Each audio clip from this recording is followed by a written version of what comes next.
Ahir vam tenir una altra mostra de que el Partit Popular està decidit a utilitzar la seva majoria absoluta per cometre un atemptat sense precedents contra els drets de les dones, aprovant la reforma de la llei de l'avortament.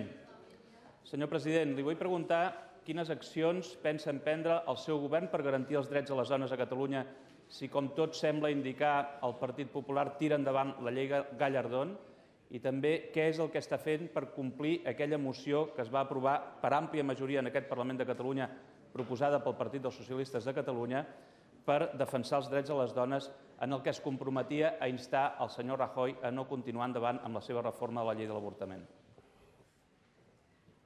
Té la paraula per respondre el molt honorable president. Gràcies, senyora presidenta. Senyor Navarro, jo com a president de la Generalitat i el govern es va expressar en aquests termes, entenem que aquesta és una llei, una iniciativa parlamentària, una iniciativa legislativa clarament inoportuna en el temps. Considerem que una llei d'aquestes característiques només s'hauria d'entrar per modificar una anterior si hi hagués abans un ampli consens de base. Aquesta és la nostra posició. I si no és així, doncs s'hauria d'evitar tramitar una iniciativa legislativa d'aquestes característiques. Dit això, espero que en aquest cas vostè no pretengui que tot sigui pactat i acordat amb el govern de l'Estat. Té la paraula per repreguntar a l'il·lustre senyor Pere Navarro. Senyor president, una vegada més vostè no contesta les preguntes concretes. No m'ha dit què pensa fer el seu govern per defensar els drets de les dones. Sap per què? Perquè vostè no actua amb convicció en aquest tema. Vostè no defensa amb convicció els drets de les dones davant d'un atac de la dreta més conservadora d'aquest país. Per què? Perquè tot allò que vostès consideren com a qüestions morals els impedeix fer actuacions polítiques valentes. I si no, li recordaré unes declaracions del senyor Duran Lleida, del seu portaveu al Congrés dels Diputats, en el que deia que hi havia molta defensa del tema de l'avortament i poca defensa del dret a que naixessin fills.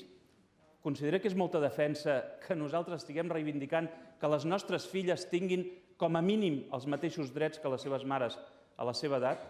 Considera que és molta defensa que estiguem reivindicant sortir de la cua d'Europa amb el que significa drets de les dones? Nosaltres continuarem defensant els drets de les dones. I jo anuncio 3 accions concretes al Partit Socialista. La primera és demanar l'impuls a la Comissió d'Estudi per elaborar la llei catalana de salut sexual per minimitzar el resultat de la llei del Partit Popular, de la llei Gallardón.